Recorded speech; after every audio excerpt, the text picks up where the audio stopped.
Okay, so this is, I think, the seventh or eighth video that I've done with the Next Generation Business Network. And today we're really going to be diving into the principles of entrepreneurship event and also some marketing events. Most importantly, we're here with Joy, who has a lot of experience in terms of the marketing industry. She works with Innova, and she is the ERG chair. She works in talent solutions, business development, and she really has a passion for putting out your own personal brand rather than trying to just utilize the standard approach. And I think that's something that's really important that we're going to be here talking about today. And I'm just really glad to make sure that you guys can get to the next level with some of the insights that we're going to share. So today we're really going to be looking at the principles of entrepreneurship. Role play. It's the event where you show up and you are essentially a first-year Deca member. We're going to start with the question to Joy. Can you please share a little bit of your background, how you got involved with judging Deca, and some of the experience you've had in these type of competitions? Absolutely, Ethan. Thanks for having me and the great introduction. I appreciate that. Hopefully, you did not oversell me. Um, I started with DECA when I was a sophomore in high school. So I was actually in the distributed education clubs in my high school in Bethel Park, Pennsylvania. And I followed in my sister's footsteps, who was also in the DECA club and, of course, wanted to do everything she did. Um, that was just an absolute thrill of an experience of, not only being able to work on elements of business, understanding marketing, understanding the basics of, distribution and all the different elements that went into marketing, but traveling. I did go to DECA districts, DECA states, and DECA nationals as a student. So that was a really formative thing for me. It did lead me to major in marketing in college at Robert Morris, as you mentioned. And when I was at Robert Morris, I was approached by my high school marketing teachers and asked if I would judge the regional competition. So I did do that in Pittsburgh while I was in college. And then onward, I reached out to DECA and wanted to continue to be involved because not only were those judges, informative to who I am as an adult, but it's awesome to share what you know, right? And it's kind of like looking at a version of your old self, right, as you're a judge and seeing these students that are up and coming. You have a lot of experience in marketing, but you also have judged entrepreneurship events, so entrepreneurship and marketing events. I'm really curious on the key differences in how students should approach a marketing versus an entrepreneurship event. Absolutely. Marketing has a lot of research, it has a lot of science, and it has a lot of clear principles. And at the same time, marketing is always evolving. So we just had the Super Bowl, right? And I am absolutely watching every Super Bowl unless it's my team for the commercials. I love seeing the innovation. I love seeing what's new, what's coming, and how we're communicating and how that's evolving.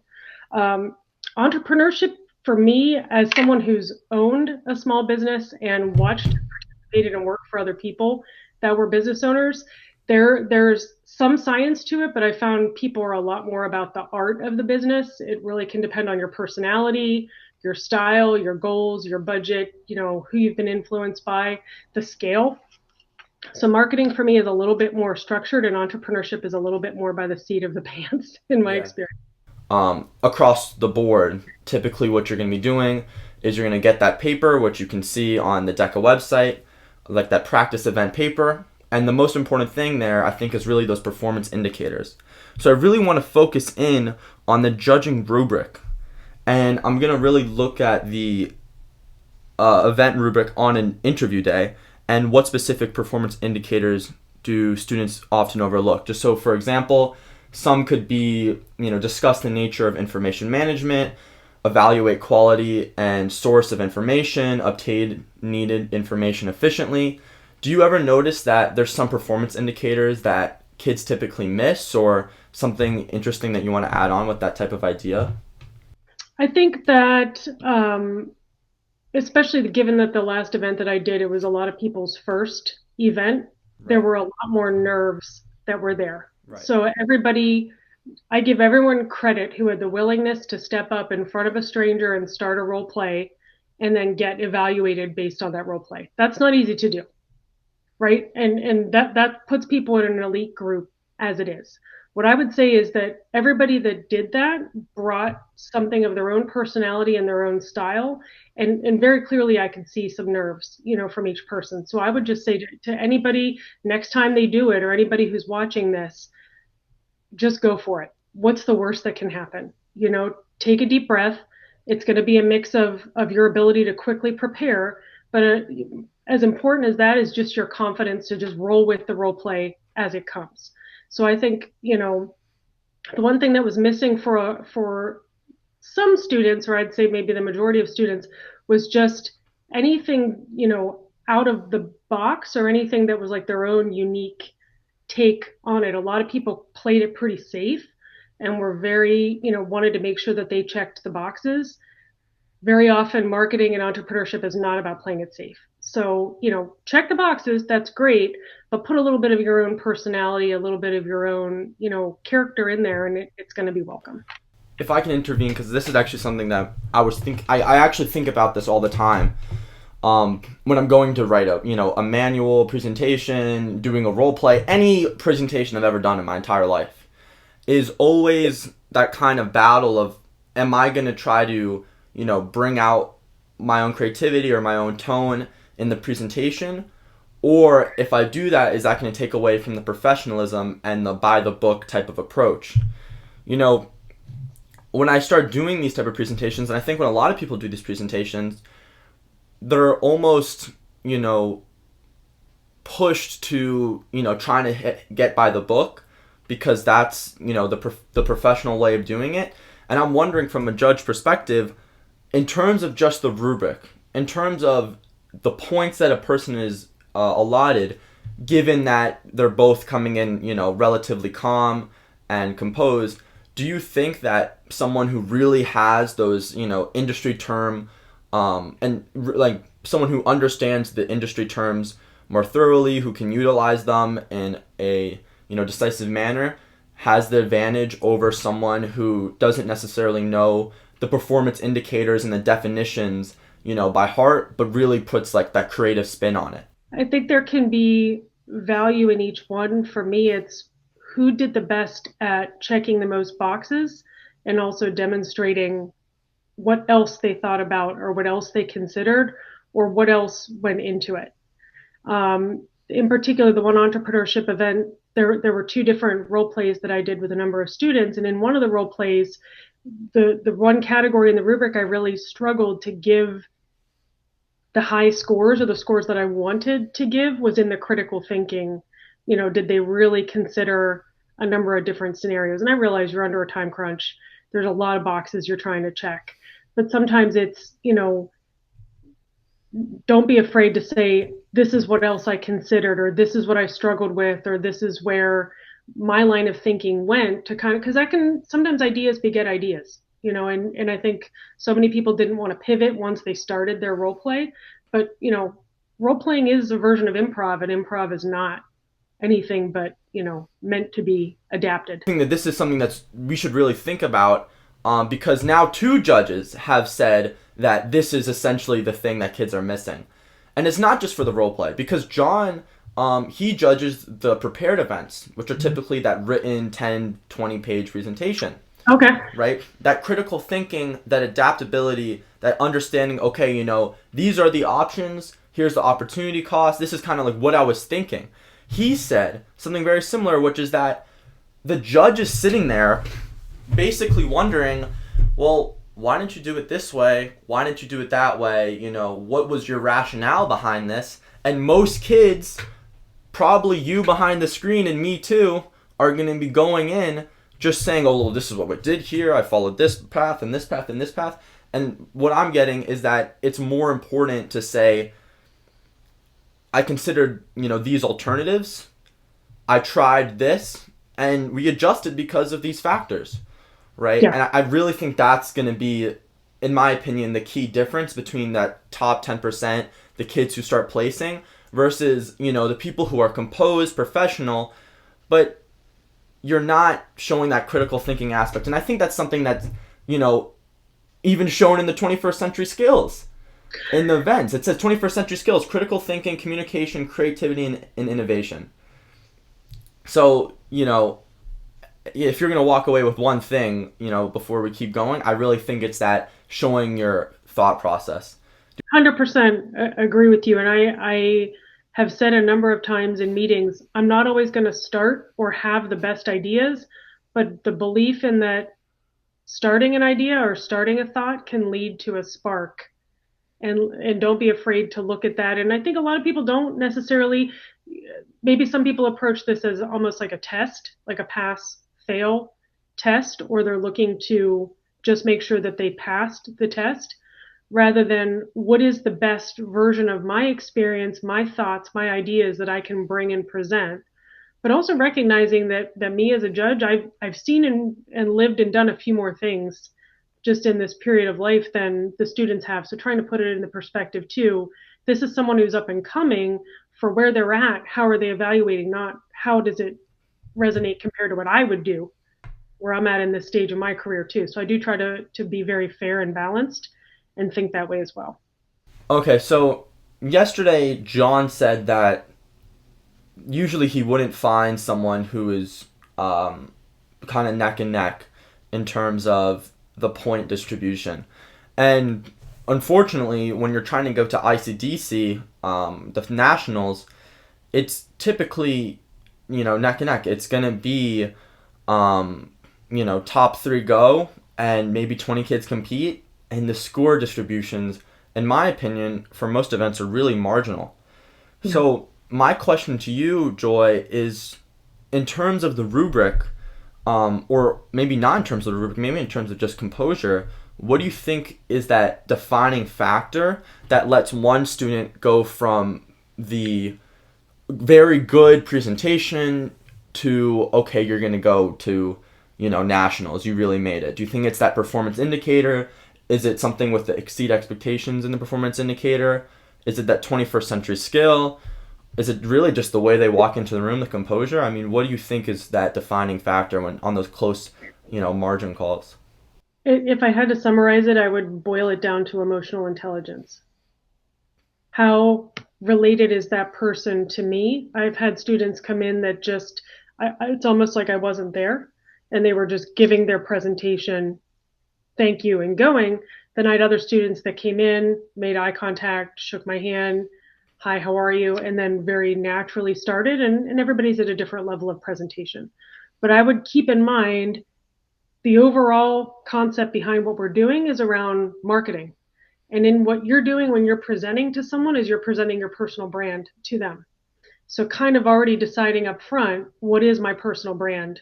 Because ultimately you might not know what the scenario is. You might not know what the role play is, but you can start to know, and it's going to evolve as you grow, what's my personal brand? Am I a little bit more cerebral? Do I have a little bit of humor? Do I have numbers down? Am I really passionate about technology? Am I really, here to reason through and share, the way that I got to a decision? Because I had numerous students that were very, very close, and some people were very committed to how they decided to execute their plan, but what they based it on was very, very different. So the passion was there.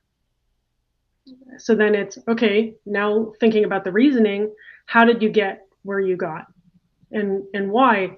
And sometimes it's what you didn't choose shows why you chose what you did choose, if that makes sense. Okay. Um. Yeah. I mean, if I mean, I'm just gonna add on to that really quickly. I think that you know, if for the presentation, you're gonna see a lot of people, and you might do this yourself, walking in like you're talking to a brick wall. And sometimes the judge, I'm sorry if this comes off offensive or not, but sometimes the judge is sitting there like a brick wall. Yes, I'm sure. Yeah. Like, I don't care, kid, get to the presentation. Like, right? Like, come on, let's wrap this up. Right? Yeah. Sometimes you might feel that. I felt that my last presentation, that there was two guys that they literally sat like this the entire time. Whoa. Okay. And I was like, oh my God, this sucks. Right? And you might go in there and the guy's a stone wall, right? You got to, pretend that stone wall is the most, in-depth person that you've ever met in your life. There you And go. you're really trying to make the connection off the bat. And I think it kind of comes down to something relating to a core value, um, on top of your personal skills. I Yeah. think core values are really what differentiates people. And I think maybe going up there and saying, hey, listen, these are my core values, and this kind of helped me with my thought process. And if those core values are genuine and they come off as impactful, I think that's a really easy way to instantly say, hey, look, this guy who's presenting is an actual person, and he can kind of really relate to what I'm talking about. And relating to the judge, in my opinion, is going to be that way to kind of push across the board. So, I'm just, Follow up on that for yeah, you. Follow up point to consider on that, Ethan, is you're right. I am in a position right now where the biggest differentiator about me is my personality and my ability to communicate. That's not everybody and not every role. You're right. There's definitely going to be some Kevin O'Leary type Shark Tank judges versus, say, Lori. There, if you know those two, a little bit different in yeah, personality, right? So I would say, if as long as your value is that you believe in yourself and you believe in what you're about to say to the best of your ability, be unflappable. Doesn't matter how the judge reacts or doesn't react. right, If you do get a judge that's engaging, great, engage. If you don't let it shake you. You know why you're there. right. So something that I really think is interesting is the judge experience, because that really allows the competitor to understand kind of where they're coming from. And I asked John a similar question yesterday, but I'm more curious in your experience grading the prepared or unprepared events.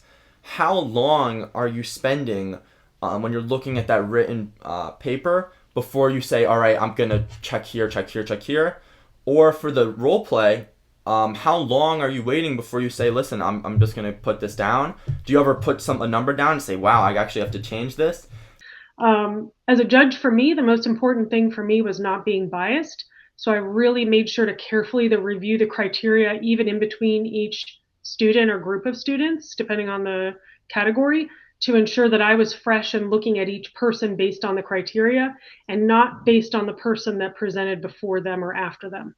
So I try to look at each person in their own bubble, right, based on the criteria, because that's what it came down to for me. Oh yeah, for the written presentation, I read it front to back and then back to front about 3 times. And the reason that I tried to do that is that I was absorbing different information and more of it each time because it was comprehensive and it does deserve more of a look than, flip through and make an evaluation on something people clearly spent weeks or months or, multiple quarters of their school year on. So I really wanted to be conscientious and thorough there. And then reading it from back to front was really so that I just didn't kind of let anything blur and skip over anything and just really took each section compared again to the rubric that I was tasked with judging it against. So I would say overall probably spent about 9 minutes in total reading, and that doesn't sound like a lot of time, but if you sat there and read a paper for 9 minutes compared to the criteria, I And thought I did a pretty comprehensive job. sorry. And just for context, a similar idea that John shared yesterday was, trying to find business professionals in your community and, going to them and saying, listen, this is what I have to do. Can you help me with this? That was 100%. his idea. Do you agree with that, or do you agree with that and suggest another method of approach, maybe some resource online or a methodology in your minds of like a mental thing for the to try to be calm and approachable? I mean, what do you think is the most powerful piece of advice for a student? Be as curious and open minded as you can be. Don't be so convicted in what you believe is the one and only approach to take. You may ultimately come to that conclusion, but don't be afraid to look at things that you normally wouldn't consider or incorporate just for the sake of having looked at them. And I do think take advantage of people in your own community, whether it's, people in your family that are networked or, maybe your teachers at school know. I didn't have the internet as a resource for me when I was in school, so I'm aging myself and that's fine. So it was very much written, going to the library, picking up a phone. Oh my gosh. So, yes, take advantage of a number of different resources around you, get out of your comfort zone, be curious, and don't be afraid to ask for help because people want to help you.